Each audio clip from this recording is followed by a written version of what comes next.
आज अंतर्राष्ट्रीय महिला दिवस है। मैं सबसे पहले छत्तीसगढ़ की सभी मातृशक्ति माता बहनों को अंतर्राष्ट्रीय महिला दिवस की बहुत बहुत बधाई देता हूँ, शुभकामनाएं देता हूँ। और आज इस अवसर पर छत्तीसगढ़ की सभी विवाहित माता बहनों के खातों में महतारी बंधन योजना का 13वीं किस्त आज जारी करने वाले हैं। तो इसके लिए फिर से एक बार माता बहनों को हम बधाई देते हैं, शुभकामना देते हैं। और आज जो हमारे राजनीति के आदर्श रहे स्वर्गीय दिलीप सिंह जूदेव जी, उनकी जयंती है। तो आज हम लोग जसपुर जिला जा रहे हैं। कुनकुरी में आज उनके जन्मदिवस के उपलक्ष्य में एक मेगा हेल्थ कैंप का शुभारंभ करेंगे और करीब 350 से ज़्यादा जोड़ी की वहाँ पर शादी भी है। 350 से ज़्यादा जोड़ी नव दाम्पत्य में जुड़ेंगे, तो उनके भी उज्जवल भविष्य की कामना करते हैं। विदेश में सबसे ज्यादा महिला विधायक छत्तीसगढ़ की भी बात होती है। भारतीय जनता पार्टी में हमेशा से महिलाओं का सम्मान हुआ है। आज देश की राष्ट्रपति भी जो देश का सर्वोच्च पद है राष्ट्रपति का, उसमें भी श्रीमती द्रौपदी मुर्मू विराजमान हैं। और पूरे प्रदेश नहीं देश में ही देखेंगे तो चाहे सांसद के रूप में, विधायक के रूप में, सब में। छत्तीसगढ़ के बालोद जिला में आज अंतर्राष्ट्रीय महिला दिवस मनाया गया। जिले में आयोजन ग्राम पंचायत औरमा में भव्य रूप से मनाया गया, जहां पर समाज के विभिन्न क्षेत्रों में उत्कृष्ट योगदान देने वाली महिलाओं को सम्मानित किया गया। उसी में से एक पत्रकारिता के दम पर जिले का नाम रोशन करने वाली JK 24/7 न्यूज राष्ट्रीय हिंदी न्यूज चैनल की संवाददाता मीनू साहू को भी सम्मानित किया गया। विश्व महिला दिवस की समस्त नारी शक्ति को हार्दिक बधाइयां। आज हर क्षेत्र में नारियां जो है वो आगे बढ़ गई हैं। एक समय था जब तो चूल्हा चौके से लेकर ज्यादा खेतों तक ही सीमित रहती थी। आज वो अध्यापन के क्षेत्र से लेकर राजनीति के क्षेत्र तक और व्यवसाय में भी बहुत आगे हैं और पत्रकारिता क्षेत्र में भी बहुत आगे हैं। हमारे बालोद में मीनू साहू पत्रकारिता क्षेत्र में बहुत आगे हैं, बहुत अच्छा काम कर रही हैं। और इनके जो पत्रकारिता है वो वास्तव में एक सोचपरक पत्रकारिता होती है और इनके माध्यम से जन चेतना की आवाज को वो बुलंद हौसलों के साथ उठाती हैं। तो मैं मीनू साहू को बधाइयां देता हूं। सभी महिलाओं को बहुत बहुत हार्दिक शुभकामनाएं। मैं मीनू साहू के बारे में यही बताना चाहूंगा कि उसने बहुत निर्भीकता के साथ, बहुत कठिनाइयों का सामना करते हुए आज तक के जो अपने समाचार चैनलों पे जो समाचार चलाती है, जो समाचार हम देखते हैं और इतनी एक्टिव है वो, उसके लिए सबसे पहले तो मैं बालोद जिले के सारे लोगों को ऐसी बेटी को आशीर्वाद देने के लिए अपने तरफ से बात कहूंगा और यही चाहूंगा कि वो हमेशा पत्रकारिता के क्षेत्र में और अन्य क्षेत्रों में भी महिलाएं जो हैं वो बहुत आगे बढ़े और सफलता। जिला पंचायत के अध्यक्ष का चुनाव संपन्न हुआ है, जिसमें भाजपा प्रत्याशी राजेश सूर्यवंशी ने 1 वोट से विजय हासिल की, जबकि कांग्रेस प्रत्याशी यहां सटकली को 8 वोट मिले हैं। जिला पंचायत में 17 सदस्य हैं। भाजपा कांग्रेस में कांटे की टक्कर थी। विवादों के बीच में चुनाव संपन्न हुआ। कांग्रेस ने आरोप लगाया कि जिला निर्वाचन के द्वारा भेदभाव कर रही है। जहां मतदान होना है वहां भाजपा के कार्यकर्ता मौजूद हैं, जबकि बिल्डिंग के बाहर में यहां पंडाल निर्वाचन कार्यालय के द्वारा बनाए गए हैं, वहां पर रहना चाहिए। पुलिस से भी कांग्रेस नेताओं की बहसबाजी हुई है। नवनिर्वाचित अध्यक्ष राजेश सूर्यवंशी ने कहा कि ग्रामीण मतदाता भाजपा के ऊपर विश्वास करें और विश्वास में भाजपा खरा उतरेगी। पंचायत स्तर पर कार्य योजना बनाकर विकास कार्य किए जाएंगे। उन्होंने यहां भाजपा के उच्च नेताओं को जीत का श्रेय दिया। जिला पंचायत अध्यक्ष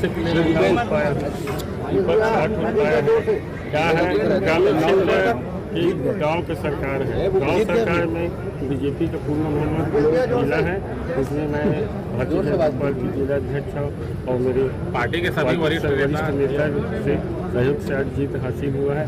मैं समस्त ग्रामीण बंधुओं तो गाँव की सरकार है। जिला पंचायत अध्यक्ष नाते 5 साल ग्रामीण जनता के हित में और सरकार की उनकी में जो योजनाएं हैं, प्राथमिकताएं क्या क्या रहेंगी आपकी? हो गए जितना भी होगा जिला पंचायत जितना भी स्मार्ट सिटी के तहत महिलाओं के लिए यहाँ पिंक ग्राउंड जो है वो बनाया गया है। पिंक ग्राउंड का निर्माण किया गया था। पिंक ग्राउंड का उद्घाटन हुए 1 साल हो चुके हैं, लेकिन अभी तक बिजली की सप्लाई बंद पड़ी हुई है। निगम प्रशासन का कहना है कि बिजली के वायर की चोरी 2 से 3 बार हो चुकी है, जिसके कारण बिजली का कनेक्शन कटा हुआ है। मगर नवनिर्वाचित महापौर का कहना है कि कांग्रेस सरकार में स्मार्ट सिटी का फंड का जो बंदरबांट है वो किया गया और इसी का नतीजा है कि पिंक ग्राउंड में बिजली बंद पड़ी हुई है। महापौर का भी कहना है कि बिजली की लाइन को तत्काल जुड़वा जाएगा। देखिए, स्मार्ट सिटी का पैसा जो है पिछले 5 साल में जो है मॉनिटरिंग के अभाव में बंदरबाट हुआ है उस पैसे को जो है।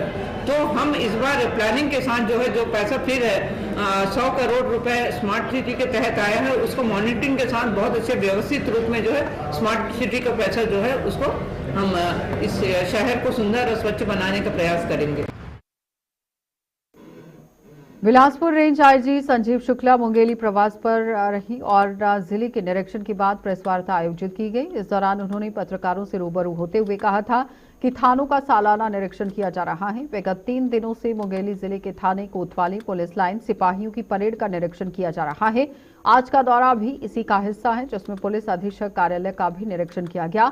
उन्होंने कहा कि बीते दिनों मुंगेली पुलिस को कई बड़ी सफलताएं मिली हैं, जिसकी उन्होंने सराहना की। साथ ही उन्होंने कहा कि आज के समय में यहाँ साइबर अपराध बेहतर पुलिसिंग, सूखा नशा में लगाम और यातायात से ही कसावट को लेकर थानेदारों को निर्देशित कर दिया गया है। साथ ही आम जनता के साथ आप देखिए किस तरह से पुलिस के बेहतर संबंध बने, इसके लिए जोर दिया जा रहा है।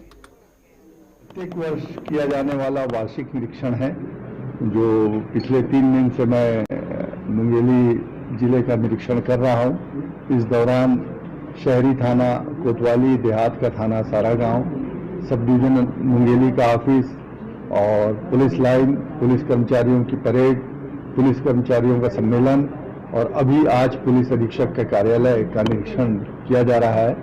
और इस दौरान शासन के जो भी दिशा निर्देश हैं, जो भी कार्य करने के तरीके हैं, एसओपी हैं, उनका पालन किस तरीके से सभी इकाइयों के द्वारा किया जा रहा है, ये निरीक्षण के दौरान देखा जाता है और वही चीजें देख रहे हैं। और उसमें जो अच्छी चीजें हैं, मुंगेली में कुछ अच्छे काम हुए हैं, वो यहाँ से देख के अन्य जिलों में भी उसको पालन करवाएंगे। और जिन चीजों में कोई कमी है या जिन चीजों में दूसरे जिलों में अच्छा काम हुआ है, वो अच्छा काम यहाँ भी हो, इसके लिए।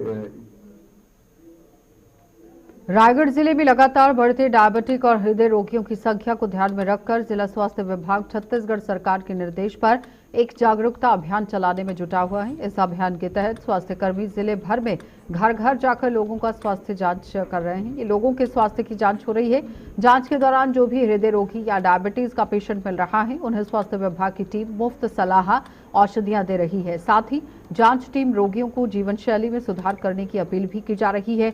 जिला स्वास्थ्य अधिकारी डॉक्टर अनिल कुमार जगत ने बताया कि इस अभियान के तहत अब तक करीब 2 लाख लोगों का स्वास्थ्य जांच किया जा चुका है, जिसमें करीब 36,000 हृदय रोगी और 16,000 डायबिटिक पेशेंट मिले हैं। ये आंकड़ा बड़ा और चिंताजनक है। जांजगीर चांपा जिले के ही नावागढ़ थाना में ग्राम पंचायत भटली उदयवाढ़ा, यहां पर आप देखिए ये उदय भाटा गांव है, जहां पर 2 लोगों की जहरीली शराब पीकर मौत हो गई। नावागढ़ थाना प्रभारी भास्कर शर्मा ने बताया कि देसी शराब पीने से 2 लोगों की मौत हुई है। मरने वालों के नाम भी आप देखिए पहचान में ला दिए गए हैं, लेकिन फिलहाल नावागढ़ जो पुलिस है उन्होंने पंचनामा कर कार्रवाई शुरू कर दी है। भटली निवासी सीताराम लहरे और रोहित, ये दोनों कल शाम को देसी प्लेन शराब पिए थे और उसके बाद इनकी अचानक बहुत ज़्यादा तबीयत खराब हो गई। सीताराम की मृत्यु मौके पर हो गई थी एवं रोहित का इलाज है तो उसको राजा अस्पताल लाया गया था। उसके बाद यहाँ से जांजगीर के लिए रिफर किया गया है। दोनों व्यक्तियों की मृत्यु हो गई है। 100 पंचनामा कार्रवाई कर पीएम हेतु भेजा गया है। आगे जांच कार्रवाई के बाद स्पष्ट सारी चीज़ें स्पष्ट हो पाएगी। महादेव उदयवा था, सीताराम मुखर्जी का थे रहने का, और वह दारू पी के दे का दारू निकालने चलने जाना था और मधुजा में था उधर था कि मुखर्जी हाथली के घरों के जैसे नाने नहीं है, बोला जांगिल लीगी से। सरगुजा संभाग में लंबे समय से चल रही नीलगिरी यहाँ पेड़ों की अवैध कटाई और तस्करी पर ये नीलगिरी पेड़ हैं जिसकी तस्करी हो रही थी और प्रशासन ने इस पर बड़ी कार्रवाई की है। वन विभाग और राजस्व विभाग की संयुक्त टीम ने मेंढराकला क्षेत्र में छापा मारकर 20 ट्रक नीलगिरी लकड़ी जब्त की है। इस कार्रवाई से यहां लकड़ी तस्करों में हड़कंप मच गया है। दरअसल जिले में नीलगिरी के पेड़ों की कटाई पर बड़ी मात्रा में यहां भंडारण किया गया था। लंबे समय से जिलों में पेड़ की जो अवैध कटाई है वो चल रही थी। ये पेड़ों की अवैध कटाई की वजह से कार्रवाई, जिसमें तस्कर स्थानीय ग्रामीणों को मामूली पैसे देकर उनकी जमीन पर लकड़ी डंप कर रहे थे और तस्कर इन लकड़ियों को उत्तर प्रदेश सहित अन्य राज्यों में भी ऊंचे दाम पर बेच रहे थे। आज फोन से सूचना मिली कि ग्राम मेंढराकला में मंडी के पास में भारी मात्रा में नीलगिरी का अवैध भंडारण किया गया है कि सूचना पे आज स्पॉट पे आए तो यहाँ अवैध रूप से बहुत भारी मात्रा में नीलगिरी की लकड़ी पाई गई। कितनी लकड़ी होंगी सर? लकड़ी का तो अभी अंदाजा नहीं है, ये कम से कम 20 गाड़ी। अरे वो ये 20 गाड़ी तो लकड़ी है, 20 गाड़ी से अधिक है। नक्शा देखोगे मंडी राजस्व और आपके यहाँ कहीं परमिशन लिया गया? नहीं, इसकी किसी भी प्रकार से परमिशन नहीं ली गई है, अवैध रूप से काटा गया है। तिलक राम लकड़ी जानकारी था आपकी जमीन पे रखा हुआ इतना सारा लकड़ी? तो नहीं बताया कि थोड़ा सा रखेंगे बोले, इसके बाद जो है महीना भर के अंदर ले जाएंगे। पूरे मेरे को जानकारी उसे पूरा नहीं था जो है। तो अब खेत में क्या लगा हुआ था? तीसी अलसी लगा था। हाँ जी। तो उसको निकाल लिए थे आपकी? कहाँ निकाले, अभी भी तो पड़ा हुआ है तीसी। तो कैसे रख दिए उन लोग यहाँ? कुछ साइड में खाली। छत्तीसगढ़ के सक्ती जिले में एक ऐसी घटना सामने आई जो लोगों के बीच में यहां कौतूहल का विषय बना हुआ है। जयजयपुर ब्लॉक की ग्राम यहां कैकरा भाटा में खाली पड़ी हुई ट्यूबवेल से 100 फीट ऊपर तक यहां पानी का फव्वारा निकल रहा है। ये दृश्य देखकर तो ऐसा लग रहा है कि मानो खाली पड़े हुए ट्यूबवेल में मोटर फिट कर दी गई हो, लेकिन ऐसा कुछ नहीं है। लोग इस घटना को किसी अजूबे से कम नहीं मान रहे हैं, जिसे देखने के लिए मौके पर लोगों की भीड़ उमड़ रही है और जमीन में पानी का प्रेशर इतना ज्यादा कैसे हुआ, ये जांच का विषय है। चलिए बुलेटिन में इतना ही, इजाजत दीजिए, नमस्कार।